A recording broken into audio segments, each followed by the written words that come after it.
The long-awaited Mueller report has just been submitted. Robert Mueller's work is over.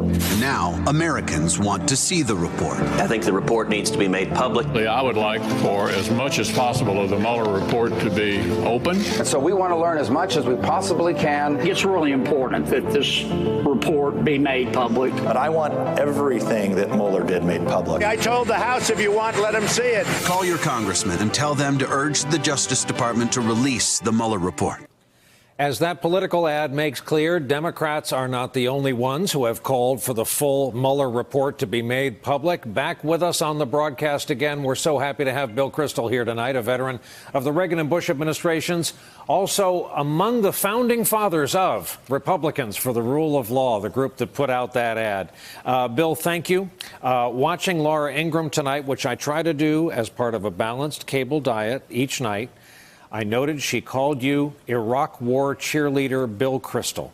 With that in mind, are you surprised at the reaction to a 4-page letter, which is all we're going on? And secondarily, are you surprised by the apparent choices or non-choices that Mueller made? I mean, on Mueller, I think we don't know enough. I'm not so surprised. I mean, if you can't indict the president anyway, right, you, in a way, might just lay out the arguments and assume Congress will make its judgment on whether there's something to proceed on in terms of impeachment or not, and then let citizens make their judgment about his behavior in office. I think that's totally appropriate.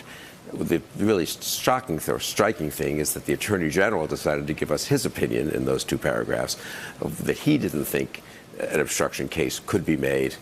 But that's really based on what? I mean, Barr hasn't looked at all the evidence. Barr knew about this for the last couple of weeks. Maybe he took a few days and skimmed, looked at the report. But that's not really doesn't strike me as entirely a professional way to go about it. Now, Barr might say he's the president's appointee as Attorney General. He's entitled to give his interpretation, which is true enough. I have no real problem with the Barr letter. My problem is we need to see the Mueller report. And the premature victory laps, the gloating, the recriminations, they are the most sore winners in the world. If they claim to have won, they claim this is a huge victory, vindication, exoneration, Trump's going to be reelected. And then all they are, when you look online, they're bitter and angry, and they want to punish people who made the mistake of thinking there might be collusion. Because you know what? There was a meeting at the Trump Tower, and they lied about it.